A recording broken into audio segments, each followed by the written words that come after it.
lot of fun. Thank you. Thank you. So much. Thank you. That was terrific. It was so good to have you. It's always good to see you guys. It was great. Good. Really good. Yeah. So, this might be silly, but I'm a little worried. Like, how do you make a relationship last? We've made this promotional video for crowdfunding for a larger project in which we've had hours and hours of interviews with couples who've been together 25 years or more and still feel a deep sense of connection.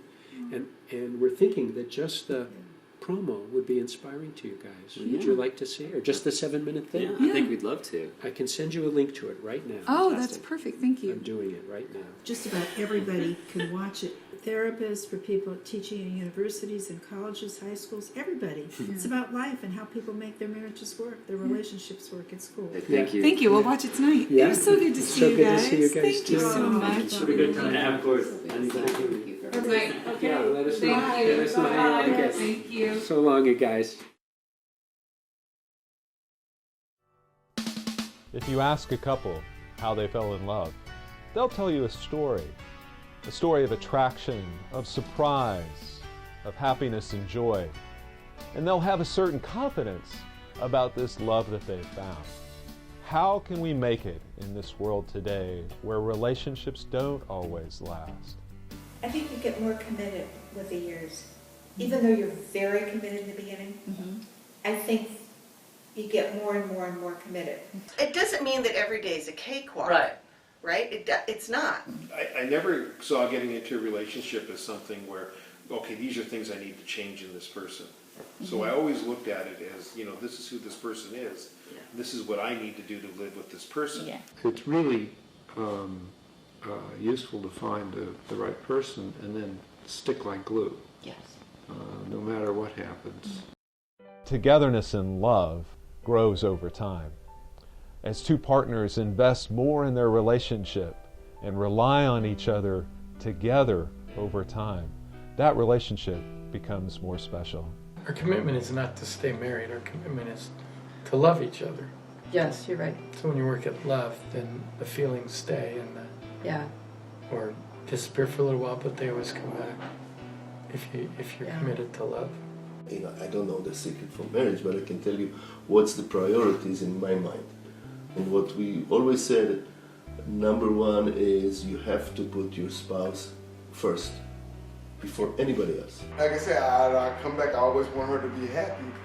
Now, I am going to be me, but at the same time, I know certain things I can do or say can hurt her. Yeah. We're not easy pushovers, No. I usually say what I want, and you learn very early. What did you learn? I learned that you're always right. Of course. See, there you go. I've learned a lot by Robert being so different.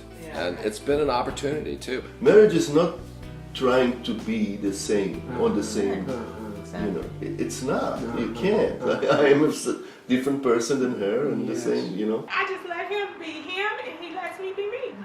Well, no. He's become more and more and more and more of my best friend. In a lasting relationship, there's one question that a couple needs to answer that will determine its success. Can I count on you to be there for me when I need you most? If the answer is yes, that couple has a foundation in their relationship that will stand the test of time.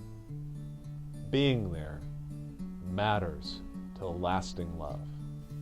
It actually just happened like in the last couple of years where there was a medical issue that came up that wasn't serious, but it looked serious at the time. Herman was unbelievably supportive, took it so hard that he lost about 30 pounds. I don't want to have to get sick again to have him lose 30 pounds. It's like, you know what, we'll get through this, and we always do get through it.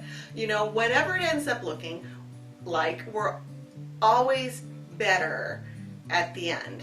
That's what's nice about Effie. He's always, and we both learned to do this, we always learn, and him especially, to turn things to the positive. Yeah, I think we're actually both relatively optimistic. Yeah. And I think that does help. One thing I really got about 15 years ago, I really got how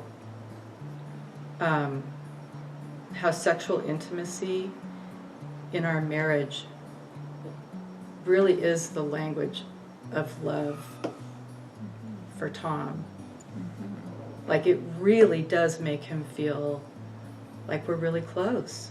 My mother's motto on this was sex is a very important part of marriage. You know, I think there's the beginning of a relationship where it was fun and comfortable, and then there was periods of time where it was complicated and confusing. You know, we still do enjoy each other sexually, even if it isn't as often. We do. Especially if we're tense, to have more conversation. I got you. It's not helpful necessarily. Yeah. I mean, we can talk about what's stressing me out or whatever, but it just like makes us feel like one team. And I really got that it's not that you're like just loving me for my body or anything like that. I get it. It's so relational. It's so relational. The way I'm loving your body. Thank you. I'm all over Biram all the time.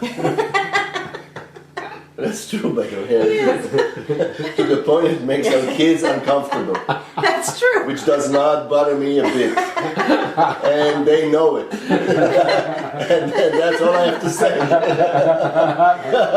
Seriously, I'm not even kidding. I cannot walk next to Mira without touching her. I can't. Thank you for your interest. I hope you've been inspired by these couples just as we have, and I hope that we can count on your support.